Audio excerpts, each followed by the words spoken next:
저는 60대 중반의 할머니고 슬하에는 10살 난 어린 손주 녀석 한 명이 있어요. 손주가 3살 되던 무렵 아들 내외가 갑작스런 사고로 명을 달리하는 바람에 여태 제가 손주를 거두고 있는 형편이지요. 무릎 연골이 거의 닳아버린 상황이라 심각합니다. 하시는 일을 줄이시고 무릎에 최대한 무리가 안 가게 하셔야 해요. 제가 보통 서서 하는 일을 많이 하는 데다 제 형편상 일을 줄이는 건 힘이 들어서요, 선생님. 이대로 계속 방치하시면 퇴행성 관절염이 올 수 있어요.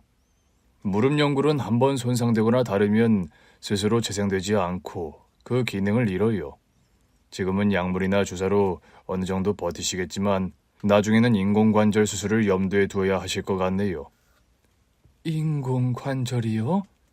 네, 보통 뼈와 뼈 사이 간격이 거의 없고 맞닿아 있을 때 인공관절 수술을 하시게 됩니다. 제가 요즘 무릎 통증이 워낙 심해서 병원 치료를 받는 중입니다. 아들 내외가 명을 달리한 지 어언 7년. 그 시간 동안 닥치는 대로 일을 하며 생업 전선을 꾸려가다 보니 몸이 많이 상한 게 사실이죠. 건물 청소 일을 오래 한 것이 아마 무릎 관절을 상하게 된 결정적인 이유라는 생각도 들더군요. 그렇다고 빡빡하고 빠듯한 살림에 제가 이를 관둘 도리는 전혀 없었기에 약을 먹고 주사를 맞아가며 매일 식당 설거지 일을 나가는 형편이지요. 아들 내외 사고로 하늘나라로 가고 난 뒤 그래도 저는 꿋꿋하게 혼자 남은 10살 난 손자를 가난한 살림에도 불구하고 열심히 키워왔습니다. 몸이 부서져라 고생을 해도 어린 손자 녀석이 저 하나 바라보고 크는 것을 보면 제가 절대로 쓰러질 수 없다. 이를 악물게 되더라고요. 내 나이 이제 올해 64세에 접어들어요. 팔자 좋은 친구들은 자식 내외 모두 출가시키고 여유로운 노년을 보내는 경우도 많이 있죠. 그렇지만 저는 3살 어린 나이에 하루아침에 고아가 되어버린 손주 녀석의 엄마 아빠 노릇을 해야 하기에 늙을 수도 어찌 보면 아플 수도 없는 고단한 운명인 게 사실입니다.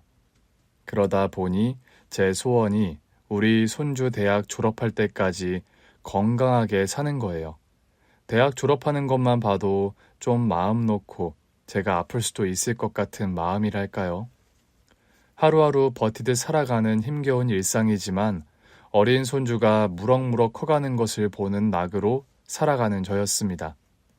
그날도 식당에서 오전 내내 설거지를 하고 점심시간이 되어서 잠시 허리를 펴려는데 손주 녀석 담임 선생님에게서 전화가 왔더라고요. 안녕하세요. 철민이 할머니 되십니까? 네, 제가 우리 철민이 할미 되는 사람인데 선생님께서 어쩐 일이세요? 아, 다름이 아니라요. 할머님, 요즘 철민이가 학교 수업이 끝나기도 전에 자꾸 사라져버리네요. 네? 우리 철민이가요? 에이, 그게 대체 무슨 말씀이세요, 선생님? 녀석이 점심시간 끝나면 오후 수업은 무조건 빠지고 학교 밖으로 몰래 도망치듯 먼저 하교를 해버렸어요. 어떨 땐 제 가방도 학교에 놔둔 채로요. 아니, 철민이가 왜 그런 짓을... 오늘도 점심시간 끝나고 오후 수업 시작되기 직전에 학교 담장 넘어가다가 수희 아저씨에게 딱 걸렸어요, 철민이가요. 학교 담장을 넘어갔다고요? 네. 오후 수업 시작되는 즈음에 교문을 폐쇄하거든요. 아이들 안전 생각해서요. 담장을 넘어서 학교 밖으로 도망가려고 했다는 거예요? 아, 네, 할머님.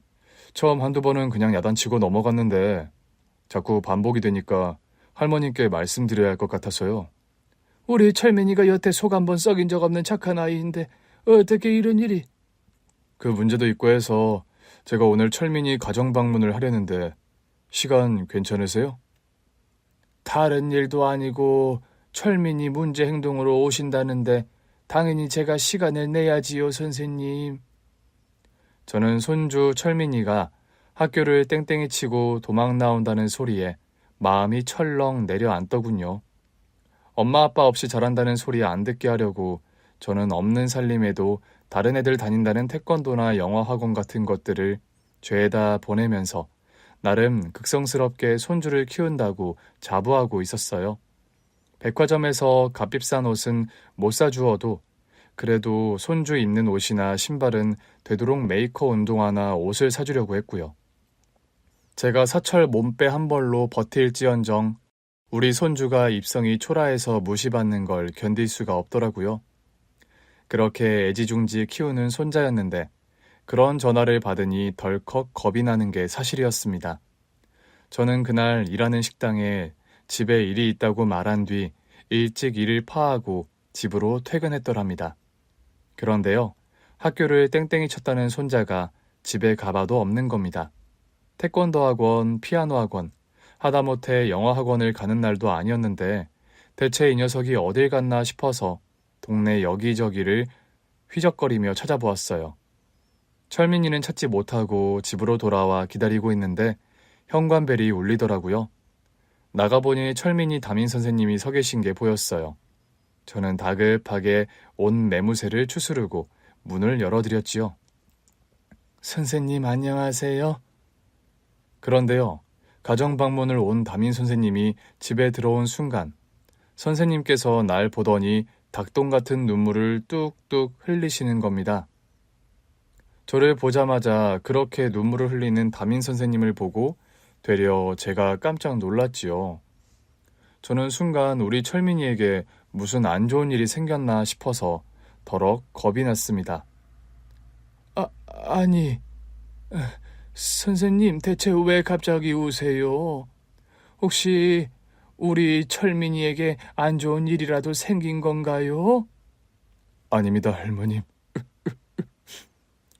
그런데 왜 그렇게 눈물을 흘리세요, 선생님? 저는 거실로 선생님을 모시고 들어와 화장지를 건네드리며 물었습니다. 할머님, 저는 진짜 하나도 모르고 있었습니다. 우리 철민이가 제 목숨을 구해주신 은인 부부의 아들이라는 것을요. 네? 대체 그게 무슨 말씀이시죠? 할머님 얼굴 보는 순간 저 철민이 부모님이 누구신지 알았으니까요. 선생님, 저는 당최 선생님 하시는 말씀이 이해가 잘 안 가네요. 제가 나이 많은 노인네라 이해력이 딸려 그런 걸지도 모르지만요. 아닙니다. 제 반응이 당황스러우셨을 거예요. 일단 제 소개부터 드릴게요, 할머님. 저는 철민이 학교 담임 박진우라고 합니다. 네, 선생님 조남은 우리 철민이에게 들어 알고 있어요. 그런데 아까 분명 선생님 목숨을 구해준 은인 부부의 아들이 철민이라고 하셨는데 그게 무슨 말씀이세요? 돌아가신 철민이 어머니 아버님 성함이 혹시 전미자 숙자 그리고 아버님 성함은 유성자 민자 아니세요? 전미숙 유성민, 그거 우리의 며느리랑 아들 이름 맞아요. 그런데 그걸 선생님께서 어찌 아세요? 우리 아들 내외는 명달리한 지가 오래인 사람들인데요. 그 두 분께서요, 과거에 제 목숨을 구해주신 분들이세요, 할머님. 우리 아들 며느리가 선생님 목숨을요? 그럼 혹시... 담임 선생님 얘기를 듣다 보니까요, 저도 불현듯 떠오르는 기억이 있었습니다. 저희 아들 며느리가요, 실은 사고가 나던 날 결혼 5주년 기념일을 맞아서 동남아로 여행을 떠났었습니다. 어머니, 저 철민 엄마 데리고 결혼기념일 기념해서 여행 좀 다녀오려는데 괜찮으세요? 괜찮다 마다. 뭐 그런 걸 허락시키나 구하니? 안 그래도 너희들 결혼하고 신혼여행도 어디 변변하게 못 다녀와서 내가 여태 미안했는데. 저희 아들 내외가요, 결혼하던 당시에 저희 남편이 암투병을 하면서 상태가 좋질 않아 신혼여행을 가지 못했었어요.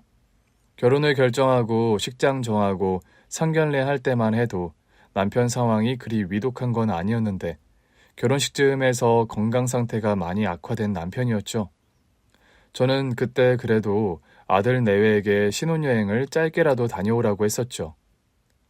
아버지 상태가 안 좋으시긴 하지만 너희도 평생 한 번 하는 결혼인데 미루지 말고 신혼여행 다녀오렴.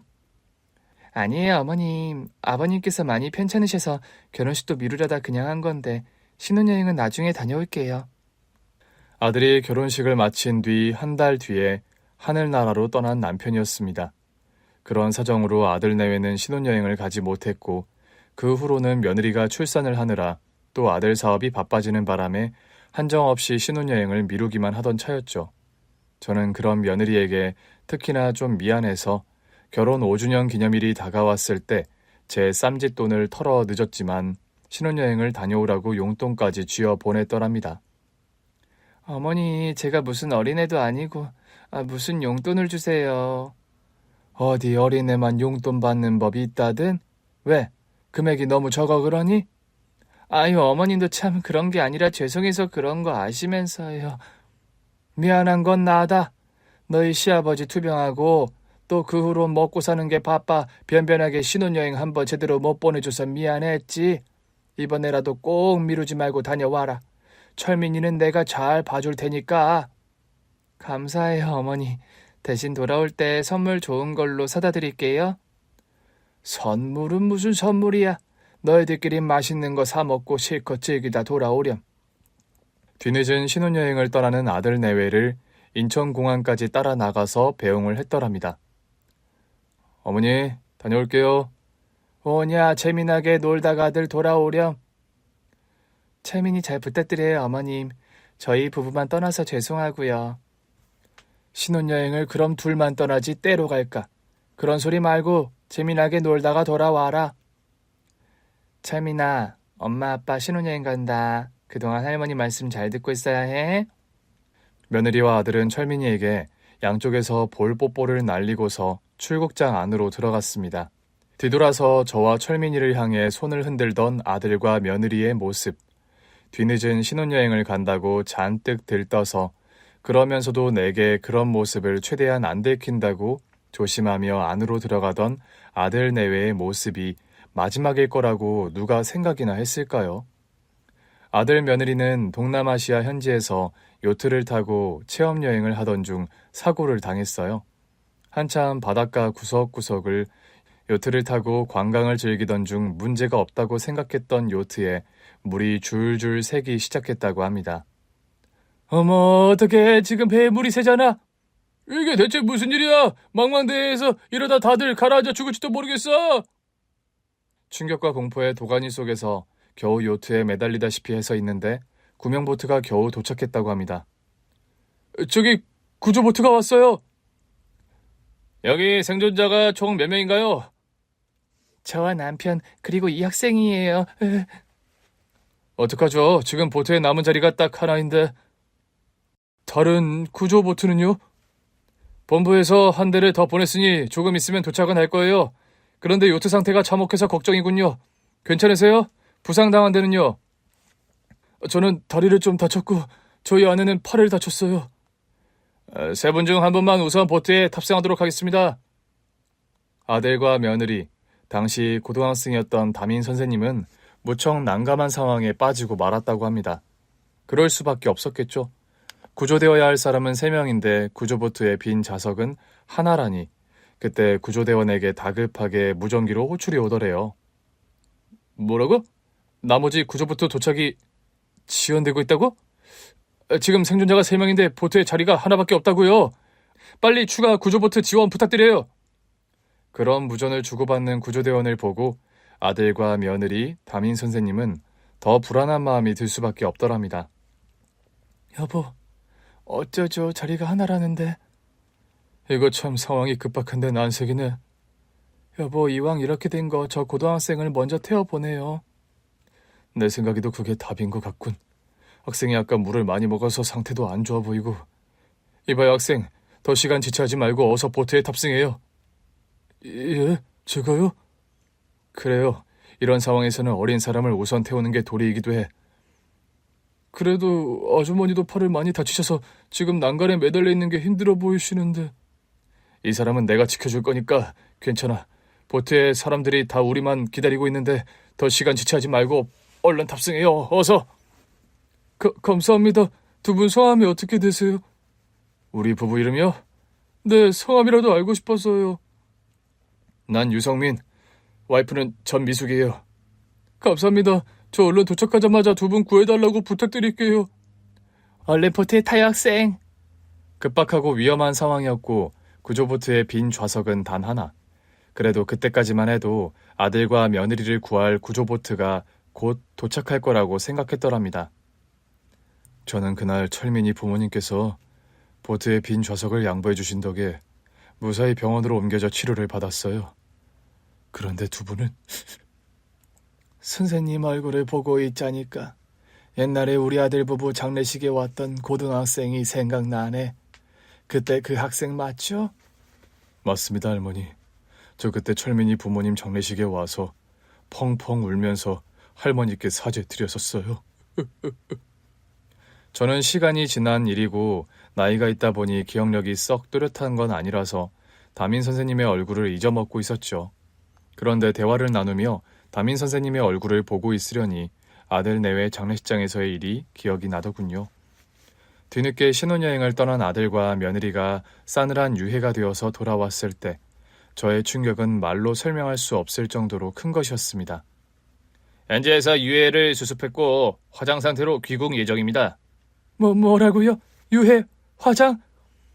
수색 작업에 진척이 없어나서 유해를 바로 화장할 수밖에 없었다고 합니다. 현지 날씨가 또 워낙에 더운 곳이라. 보호자도 가족이 확인도 안 했는데요? 어떻게 이런 일을... 시신 처리하기 전에 신분을 증명할 수 있는 사진을 현지 병원과 경찰에서 보내왔습니다. 저는 떨리는 다리를 겨우 진정시키며 사진을 확인했어요. 사진 속에 눈을 감은 남자와 여자는 아들과 며느리가 맞더군요. 저는 오열하며 그 자리에 주저앉고 말았지요. 이럴 줄 알았으면 여행을 보내는 게 아니었는데. 슬픔과 황망함 속에서 아들 며느리의 장례식을 치렀습니다. 조문객들은 저마다 혼자 남은 저와 어린 손주를 딱하게 보며 혀를 찌릿 차더군요. 할머니랑 손주만 남기고 아들 며느리가 나란히 명을 달리해버렸네 그래. 철민이 할머니가 안 됐지. 나이도 있는데 혼자 손주 키우려면 얼마나 힘들겠어. 할머니만 안 됐나? 저 어린애는 3살짜리 어린애가 지 엄마 아빠 명 달리한 것도 모르고 장례식장 여기저기 돌아다니며 노는 것 좀 보라고. 어린 나이에 하루아침에 고아가 돼버렸네. 저는 그런 말들도 귀에 들어오지 않을 정도로 넋이 나가 빈소에서 오열하다 까무러치다를 반복하고 있었어요. 언니, 정신 좀 차려요. 아무리 속이 말이 아니라지만 이리 넋을 놓고 있으면 어째요, 네? 쌈짓돈 털어주며 신혼여행 다녀오라고 한 내가 화근이 난 내가... 그게 어떻게 언니 잘못이유. 인명은 제천이라는 말이 괜히 있겠어요? 철민이 저 어린 것을 생각해서라도 언니가 정신 차려야죠, 네? 아이고 우리 아들, 아이고 철민 엄마야. 제 친여동생이 장례식장에서 함께 빈소를 지키며 철민이도 돌봐주고 저를 위로해주고 있었죠. 그때였어요. 교복을 입은 한 남학생이 장례식장으로 들어온 것은요. 언니, 웬 고등학생이 빈소로 들어오네요. 저 아이 아는 학생이에요? 아니, 처음 보는 학생인데. 심통한 표정으로 빈소에 들어오는 그 남학생의 정체가 궁금한 것은 저도 마찬가지였어요. 제 동생이 빈소로 들어오는 그 남학생에게 물었죠. 학생은 누군데 여기 빈소에 조문을 왔어? 안녕하세요. 저 박진우라고 합니다. 다름이 아니라 사고가 난 여행지에서 같은 요트에 탔던 학생이고요. 아니, 그래요? 그런데 왜 여기를... 사실은 두 분께서 저에게 구조보트를 양보하셨어요. 보트에 딱 자리가 하나 남았는데 그 자리를 저보고 먼저 타라고. 저는 남학생의 그 이야기를 듣고 또다시 망연자실할 수밖에 없었습니다. 우리 아들 며느리랑 같이 있던 사람이라는 거예요? 네, 할머니. 정말 죄송합니다. 두 분께서 저에게 자리를 양보하시고 다음번 구조보트를 기다리시다 그만... 죄송해요. 정말 죄송합니다. 그런 말을 하면서 무릎을 꿇고 하염없이 눈물을 흘리는 남학생. 그 당시에 담임 선생님이었어요. 남학생의 고백을 듣고 있는데 참 아무런 할 말이 없더군요. 저희 아들 내외가요. 평소에도 성품이 따뜻하고 베풀기 좋아하는 아이들이었어요. 아들 며느리는 살아생전 부부가 같이 김밥집을 운영했습니다. 대단히 큰 돈을 버는 장사가 아니었는데도 여기저기 고아원이며 양로원에 기부를 많이 해서 착한 사장님네가 하는 김밥집으로 유명했죠. 철민엄이야, 떼돈 버는 장사도 아니면서 그리 퍼주면 언제 돈 모으려고 그러니? 어머니, 저희가 큰 돈 기부하는 건 아니에요. 다달이 기부하는 돈은 얼마 안 되고 저희 가게에서 만드는 김밥 양로원이나 복지관에 가져다 드리는 수준인걸요. 김밥집 하는 가게에서 김밥이 돈이지 다른 게 돈이니? 재료도 좋은 것만 쓰고 재료 안 아끼고 김밥 만들면서 팔다 남은 것도 아니고 새로 만들어서 그렇게 돌리면 뭐가 남어? 엄마, 원래 먹는 장사는 퍼주는 장사예요. 끼니 거르는 할머니들이랑 학생들한테 김밥 나눠주면 좋죠 뭘.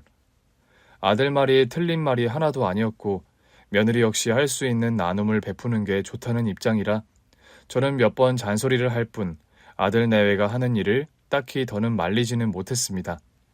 돈이 벌리는 일도 아니고 퍼주는 일이라 아직 기반도 안 잡힌 아들 며느리가 걱정이긴 했지만 그래도 베풀며 살겠다는 그 착한 마음이 저 역시 뿌듯한 것도 사실이었죠. 철민엄이랑 아범 너희 내외는 꼭 복받을 게다. 선한 끝은 꼭 있다지 않니? 정말요? 어머니 말씀 믿고 매주 복권이라도 사야겠어요. 제 말에 그런 농담으로 응수하는 쾌활한 성격의 며느리였죠. 평생 착하게 성실하게만 살던 아들 며느리가 하루아침에 사고로, 그것도 고등학교 남학생에게 구조보트 자리를 양보한다고 나란히 세상을 떠났다는 사실을 알고 참 마음이 아팠습니다. 그렇다고 살아난 남학생을 타박할 수는 없는 노릇이었죠. 그때 아들 며느리의 장례식장에서 몇 시간을 무릎 꿇고 오열하는 남학생이었어요. 학생, 이제 그만 울어요. 우리 아들 며느리가 하늘나라로 떠난 건 나도 가슴이 너무 아프지만 그게 학생 탓은 아니야.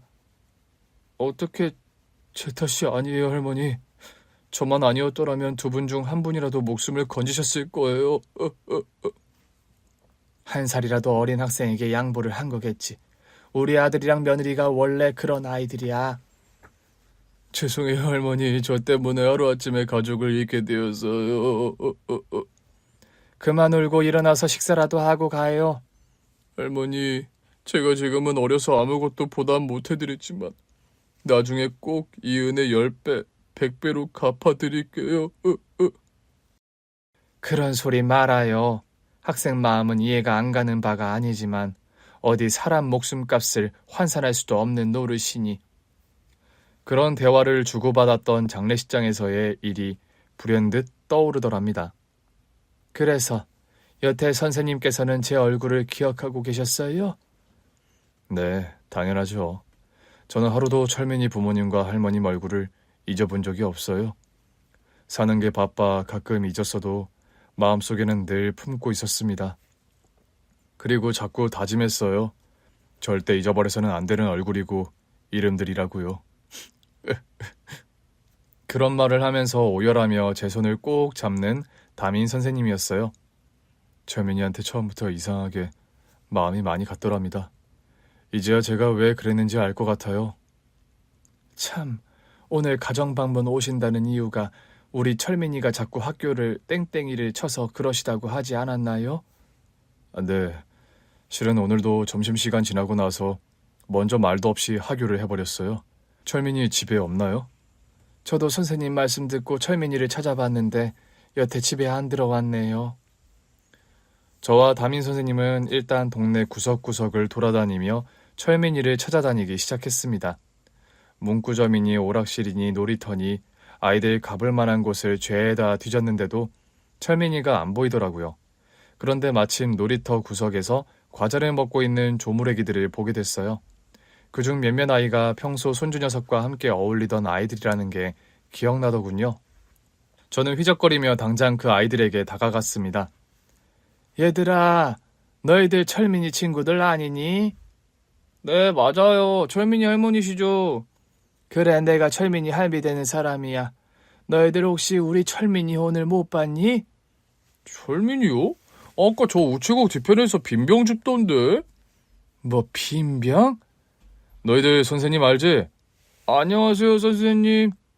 조무래기들은 철민이와 같은 초등학교를 다니는 녀석들이라서 담임 선생님에게도 인사를 넙죽 하더라고요.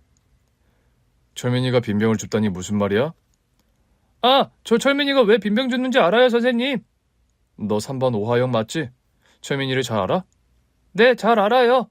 2학년 때 같은 반 했고 영어학원도 같이 다니니까요. 철민이가 빈병을 왜 줍는 거야? 철민이가 요새 할머니가 아프시다고 걱정이 많았어요. 다리 아프신데 자꾸 쩔뚝거리며 일 나가신다고. 자기가 빈병 주워서 돈 벌어다 드리면 할머니가 일 안 하셔도 된다고요. 저는 그 말을 듣는 순간 오열을 터뜨리고 말았습니다. 철민이가 진짜 그런 말을 했다는 거야? 네, 할머니가 고생을 너무 많이 하셔서 연골이 다 닳아버리셨다고요. 다리 아픈 할머니 편하게 쉬게 하고 싶다고. 아영아, 철민이가 빈병 어디서 줍는지 알아? 동네 돌아다니면서 줍고요. 아마 지금쯤 편의점에서 빈병 팔 시간일걸요? 저와 담임 선생님은 그 여자의 말을 듣고 근처 편의점으로 한달음에 가보았더랍니다. 그런데요, 아니나 다를까 제 손주 녀석이 편의점 주인에게 포대 한가득 담은 빈병을 건네고 돈을 받고 있는 겁니다. 철민아. 할머니. 저와 담임 선생님을 보고 소스라치게 놀라는 철민이었어요. 철민이 너 여기서 뭐 하는 거야? 죄송합니다, 선생님.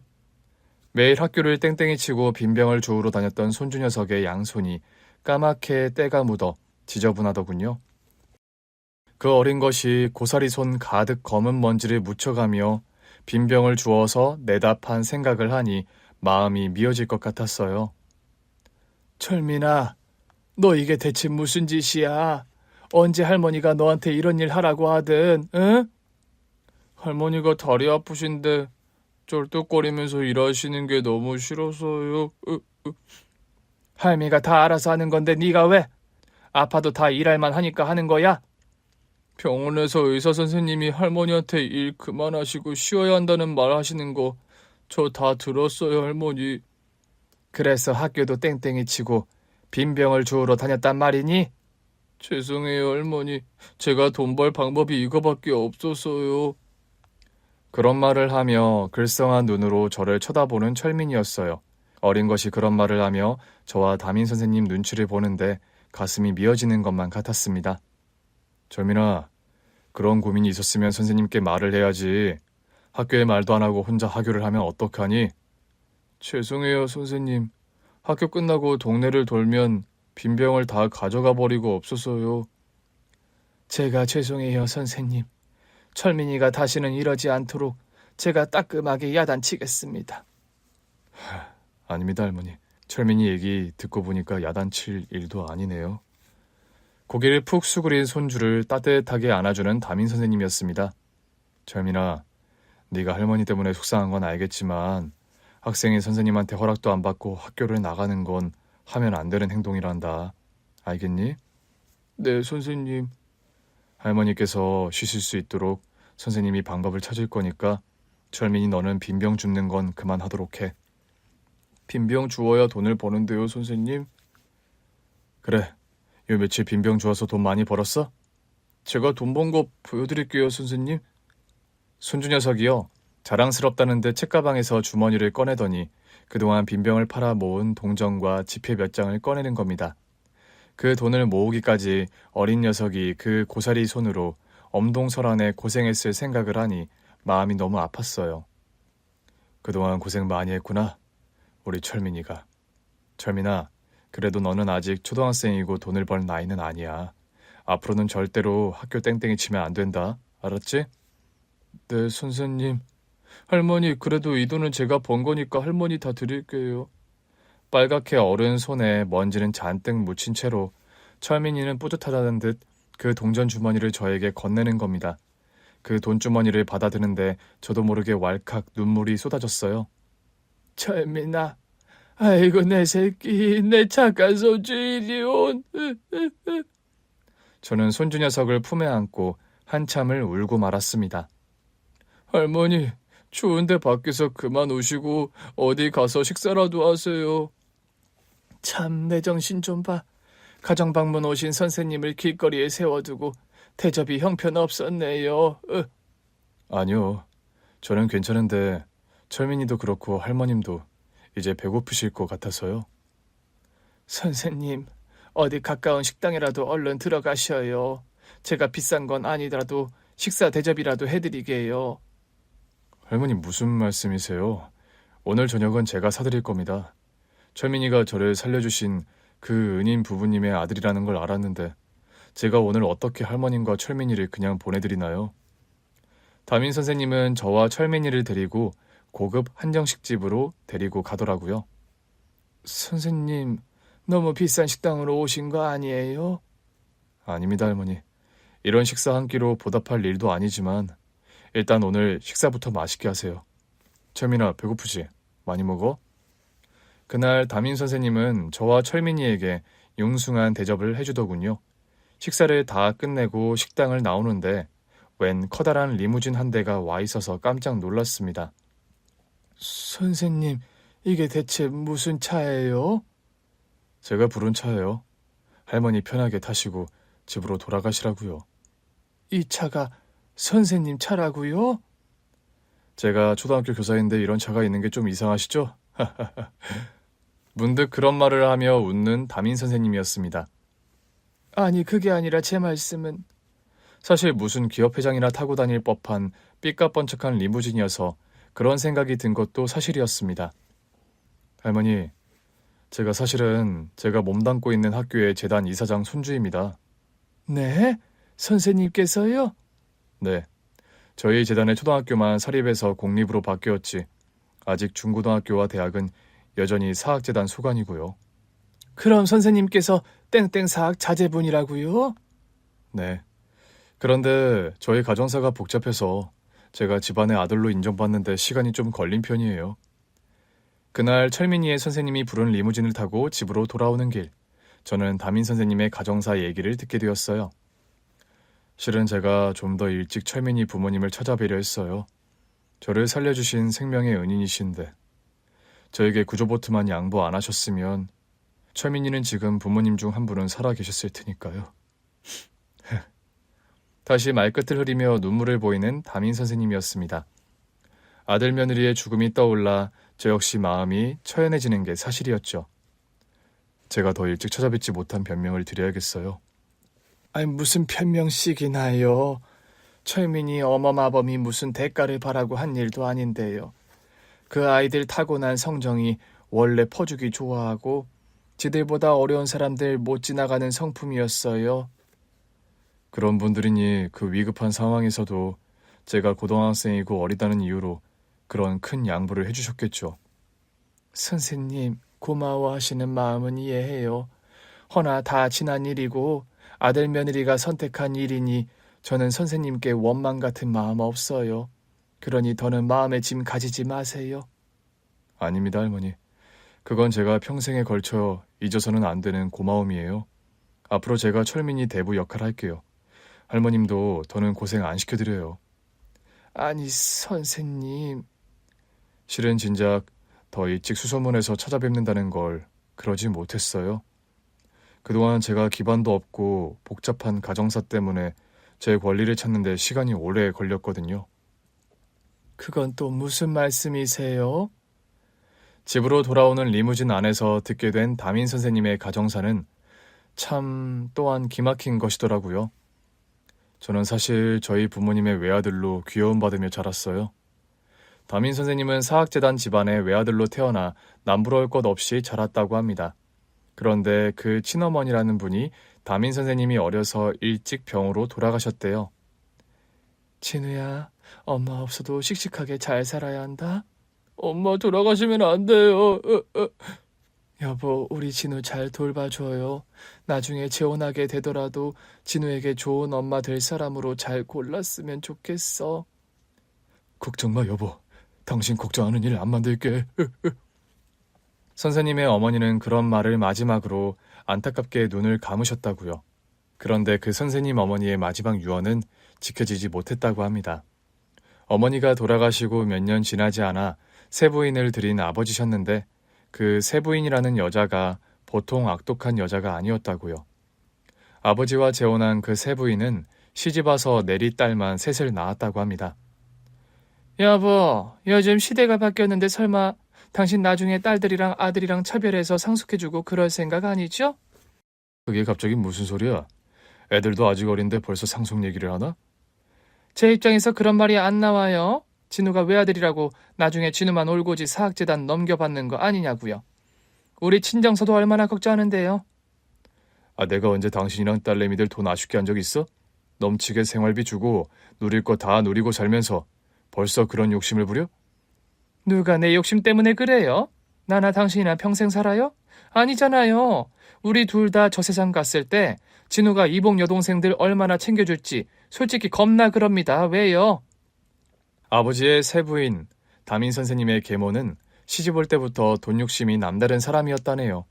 선생님 아버지와 띠동갑 이상 훨씬 나이 차이가 많이 났고 결혼할 때도 계모는 시집 간 적 없는 초혼이었죠.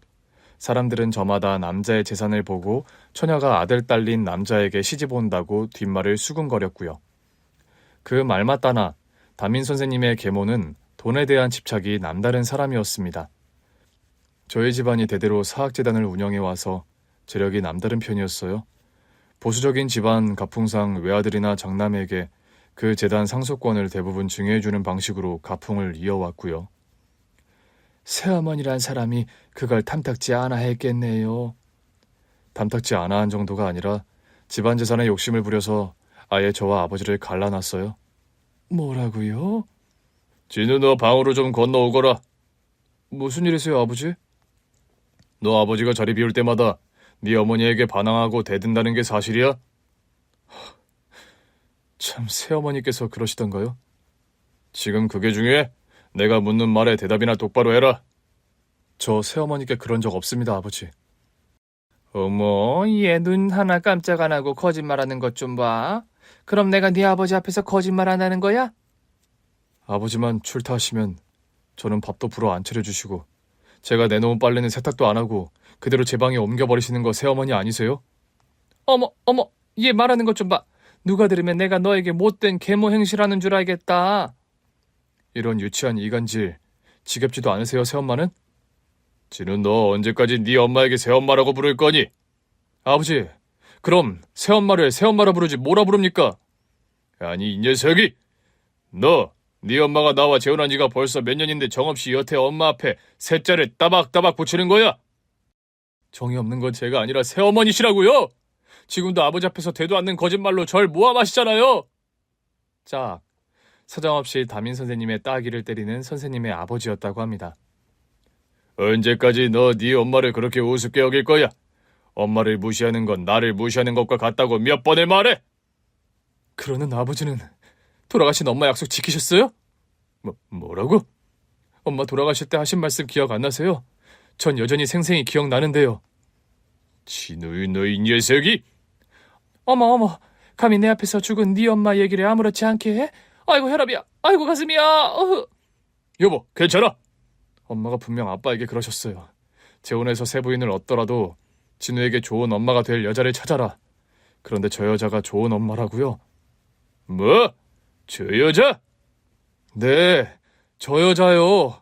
이런 식의 이간질을 하는 저 여자도 저런 여자 말만 믿고 저를 내치는 아버지도 다 싫습니다. 담임 선생님은 한창 예민하던 사춘기 시절 계모와 한 집에 사는데 진절머리를 느끼고 집을 뛰쳐나와 혼자 생활했대요. 아무래도 미성년자인 담임 선생님이 혼자 사는 게 마음에 걸렸던 선생님 아버지는 자신의 여동생네 집에서 선생님을 생활하게 했다고요. 제가 고등학교 때 사고가 나던 동남아로 여행도 사실은 고모네 가족과 떠난 여행이었어요. 그럼 여태 고모네 집에서 살았어요? 성인이 될 때까진 고모네 집에서 살고 대학 가며 독립해 혼자 살았어요. 시간이 갈수록 아버지와 사이는 점점 멀어졌고 새엄마는 그 사이에서 아버지와 저를 틈만 나면 이간질해서 대학 졸업할 즈음에 아버지는 저를 아예 호적에서 지워버리셨죠. 뭐라고요? 아무리 그래도 친아들을요? 새엄마라는 여자가 저를 여동생을 때린 파렴치한으로 누명을 씌웠어요. 친척 어른 팔순잔치에 갔다가 이복 여동생과 말싸움을 하게 됐는데 언성 높이다 혼자 울면서 아버지에게 쪼르르 가더니 저에게 맞았다고 거짓말을 하더라고요. 새어머니와 짜고. 어머니란 말을 갖다 붙일 자격도 없는 여자네요. 그 사건 때문만은 아니었지만 아버지와는 그 뒤로도 계속 감정의 골이 깊어지기만 해서 그리 된 거였죠. 그럼 여태 절연하고 사시는 거예요? 아니요. 제가 다시 아들로 복귀되는 결정적인 사건이 있었어요. 사건이요? 새엄마라는 여자가 10년 넘게 고향 후배라는 남자와 불륜관계라는 걸 아버지에게 들켰거든요. 아니, 무슨 세상에 그런 대먹지 못한. 아버지에게 남동생 같은 고향 후배라고 속이고 아버지 재단에서 사무직 자리까지 하나 준 사람이었는데 완전한 기만이었던 거죠. 그 고향 후배란 사람은 새어머니의 연하, 애인이었으니까요. 그 사건을 계기로 떠들썩한 이혼 소송 끝, 새어머니는 거의 맨몸으로 쫓겨나다시피 이혼을 당했다고 합니다. 그 후로 다시 호적에 담임 선생님을 올리고 사과를 구한 아버지셨대요. 그런 난리통을 겪다 보니 제가 재단의 권리와 관련해서 상속을 받는데 시간이 걸렸어요. 이혼 후에 아버지가 재산 상속 절차를 밟으셨는데 이복 여동생들과 법정 분쟁도 있었고요. 그런 골치 아픈 사건들이 마무리되고 결국 재단의 상속자로 인정받게 된 담임 선생님이었다고 합니다. 지금 교사 일은 평생 할 생각은 아니에요. 교육재단을 이끌어가려면 현장 경험이 필요하다고 생각해서 한 3년 교편을 잡아야지 하던 중에 철민이를 이렇게 만나게 될 거라고는 생각도 못했고요. 선생님께서 곱게만 자란 분이신 줄 알았는데 말 못할 곡절이 많으셨군요. 머리 아픈 소송이며 분쟁이 끝났고 이제 저는 재단을 이끌어가는 자리를 맡게 됐어요. 경제적으로도 아쉬울 거 없는 상황이 되어서 철민이 부모님을 꼭 찾아야지 하고 있었어요. 네? 제가 말씀드렸잖아요. 제가 죽는 순간까지 기억할 이름이 아드님, 며느님 성함이라고요. 그 다음날 다시 저희 집으로 찾아와서 등기 서류 하나를 내미는 담임 선생님이었습니다. 이게 뭐예요, 선생님? 제가 예전에 철민이 부모님 가족분께 드리고 싶었던 건물이에요. 그걸로 철민이 공부도 시키고 노후는 좀 편하게 보내시라고요. 무슨 이런 거한 보답이 있나요? 저는 등기 서류를 보면서도 믿기지 않아 되묻고 말았죠. 할머님 말씀처럼 어디 사람 목숨값이 돈으로 환산되던 건가요? 그런 거는 아니지만 제가 지급해드릴 수 있는 보답이 이런 거라서요. 선생님, 아들 며느리의 선택이었고 다 지난 일이에요. 지난 일이어도 제 입장에서는 기억해야 하는 일이고 그에 상응하는 보답을 꼭 해드리고 싶은 일이에요. 철민이 부모님께서 하늘나라에 계시는 마당에 그에 상응하는 보답이라는 게 있을 수 없다는 걸 누구보다 잘 알긴 하지만요. 그런 말을 하면서 다시 눈시울을 붉히는 담임 선생님이었습니다. 제 목숨 구해주신다고 일찍 세상 떠나버린 아드님 며느님 때문에 평생 할머니께서는 연골이 닳도록 고생만 하셨는데 저 이런 거로라도 보답하게 해주세요. 이 건물에서 나오는 수입으로 생활도 하시고 철민이 공부도 남부럽지 않게 시키셨으면 좋겠어요. 제가 아무리 거듭 거절을 해도 완강하게 부탁하는 담임 선생님이었습니다. 결국 고민 끝에 저는 그 5층짜리 건물을 받게 되었습니다. 다리 절뚝거리며 일하는 할머니가 마음에 걸려서 학교 땡땡이 치는 철민이 생각해서라도 부디 남은 인생은 할머니께서 좀 편하게 사셨으면 좋겠어요. 그런 말을 하면서 제 손을 꼭 잡는 담임 선생님이었습니다. 담임 선생님의 거한 보은 덕분에 저와 손주 철민이는 돈 걱정 같은 거 하나 없이 윤택한 생활을 누리게 됐습니다. 건물에서 나오는 월세가 다달이 상당해서 그 돈으로 좋은 집도 얻었고 철민이에게 남부럽지 않은 여러 교육도 시킬 수 있었죠. 선생님은 경제적인 보답 외에도 철민이의 대부 역할을 그 후로도 자처해서 해주었습니다. 손주 녀석에게 아빠 자리가 필요한 일에는 누구보다 발 뻗고 나서주는 사람이 되었죠.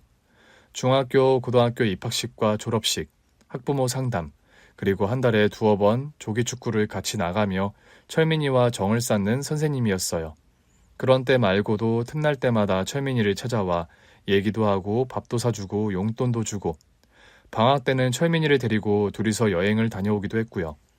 선생님의 후원 덕분에 손주 녀석은 중학교, 고등학교를 무사히 마치고 원하던 입시에서도 훌륭한 결과를 얻었답니다. 그렇게 원했던 명문대학의 의과대학에 합격을 한 거였죠.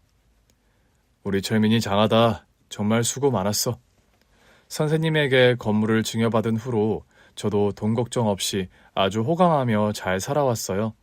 다리 통증을 참아가며 일할 일도 없어졌고 슬슬 재활치료 다녀가며 여유로운 노후를 즐기며 살게 되었죠. 유수와 같이 빠른 것이 시간이라더니 어느덧 다음 달이면 철민이가 의대 졸업을 앞두고 있습니다. 하루아침에 사고로 아들과 며느리를 잃고 하루하루 억척스레 손주 녀석을 키워온 세월이 주마등처럼 흘러가네요. 저는 철민이가 대학 졸업하는 것만 보면 죽어도 여한이 없다고 생각해왔어요. 그런데 그 소원 역시 이루게 되었네요. 저는 지금 그토록 원하던 아들 며느리 곁에 와 있습니다. 제가 손주 녀석이 대학 들어갈 때부터 암투병을 하게 됐는데 그래도 대학을 졸업하는 건 보고 눈을 감을 수 있어서 참 다행이었어요. 장례식장을 지키는 사람이 손주 한 명이 아니라서 다행입니다. 철민이 곁에서 함께 상주 노릇을 해주고 있는 사람은 다름 아닌 선생님이시죠. 철민 어머 마범아, 두 사람이 너희가 구한 그 까까머리 고등학생이란다. 세상에 옛날 일을 안 잊고 저렇게나 잘해주다니 저희가 되려 고맙네요. 어머니, 그동안 철민이 키우느라 고생 많으셨어요. 너희 내외가 쌓은 덕으로 말년에 나도 고생 모르고 잘 지내다 왔어. 저 학생, 아니 선생님이 철민이 아버지 역할을 평생 해준다고 내가 눈 감기 전에 약속까지 해주더구나. 저희가 빨리 철민이 곁을 떠나와서 미안했는데 헛산 인생은 아닌 것 같네요. 내가 누누이 말했잖니. 선한 끝은 반드시 있다고 말이야. 구조보트 양보던 때가 엊그제 같은데 그 고등학생이 저런 의젓한 어른이 됐다니 참 신기하네요. 너희를 대신해서 긴 세월 철민이에게 부모 역할을 잘해준 고마운 사람이란다. 과거엔 우리 부부가 저 학생에게 고마운 사람이었는데 이제는 뭔가 위치가 뒤바뀐 것 같아요, 어머니. 그러게 말이다. 그때 너희 내외의 순간의 선택이 참 많은 운명을 바꿔놓은 것 같구나. 철민이 혼자 두고 떠나온 게 마음에 걸리지만 선생님이 철민이 곁에 있어서 참 다행이야. 저의 영정사진이 걸린 빈소에 나란히 앉아 슬픔을 빠져있는 손주 녀석과 선생님의 모습이 참 애잔합니다. 내 목소리가 가 닿을 수 있다면 저 두 사람에게 꼭 말해주고 싶어요. 너무 많이 슬퍼하지 말고 다시 만날 날을 꿋꿋하게 기약하자고요. 하늘 위에서는 다 내려다 보이니 너무 그리워도 안 했으면 좋겠다고요. 긴 얘기 들어주셔서 정말 감사합니다. 오늘 준비한 사연은 여기까지입니다. 재미있게 들으셨다면 구독과 좋아요, 알림 설정까지 눌러주세요. 그럼 저는 다음 사연으로 찾아뵐게요. 오늘도 건강하고 행복하세요.